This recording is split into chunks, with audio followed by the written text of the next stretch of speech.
Hai, apa kabar semua? Semoga kita semua dalam keadaan sehat. Sebelum saya menjelaskan materi yang saya bawakan, maka izinkanlah saya untuk memperkenalkan diri saya. Perkenalkan, nama saya Naomi Manobe dengan NIM 859342981. Asal Salut Niki-Niki, Kabupaten Timur Tengah Selatan, Prodi Pendidikan Guru di Sekolah Dasar. Saya membuat video penjelasan ini untuk memenuhi syarat dari dosen.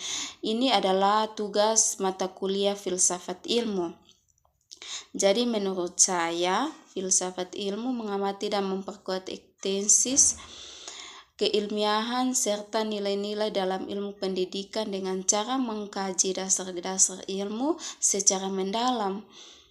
Filsafat ilmu membantu pendidikan memiliki arah yang jelas tentang apa yang dipelajari, bagaimana cara memperoleh pengetahuan, dan untuk apa ilmu tersebut digunakan. Dengan adanya filsafat ilmu, pendidikan tidak hanya berfokus pada teori, tetapi juga pada nilai, moral, etika, dan manfaat bagi kehidupan manusia. Hal ini membuat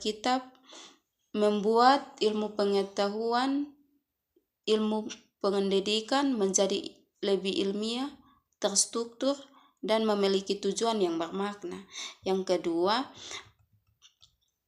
pendidikan yang bermakna dan bernilai dapat memperkuat perkembangan filsafat ilmu karena pendidikan menjadi tempat lahirnya pemikiran kritis, kreativitas, dan pencarian kebenaran. Melalui proses belajar, peserta didik dan pendidik dapat mengembangkan cara berpikir rasional dan ilmiah.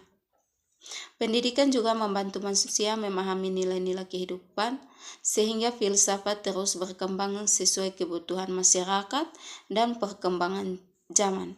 Yang ketiga, filsafat ilmu disebut sebagai pisau analisis karena digunakan untuk membedah dan memahami berbagai persoalan pendidikan melalui 3 kajian utama, yaitu ontologi, epistemologi, dan aksiologi. Jadi, ontologi membahas hakikat atau objek pendidikan, epistemologi membahas cara memperoleh pengetahuan dalam pendidikan, sedangkan aksiologis membahas nilai dan manfaat pendidikan bagi manusia.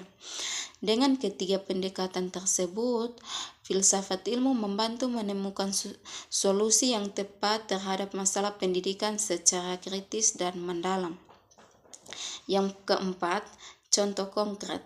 Penerapan filsafat ilmu dalam praktik pendidikan dapat dilihat melalui kebijakan, kurikulum, dan proses pembelajaran.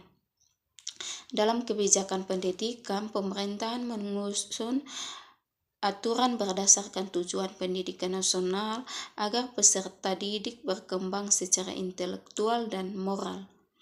Dalam kurikulum, materi pembelajaran disusun sesuai kebutuhan peserta didik dan perkembangan ilmu pengetahuan. Dalam proses pembelajaran, guru menggunakan metode yang mendorong siswa berpikir kritis, aktif berdiskusi, dan memecahkan masalah sehingga pembelajaran menjadi lebih bermakna dan tidak hanya menghafal materinya. Baik, sekian dan terima kasih.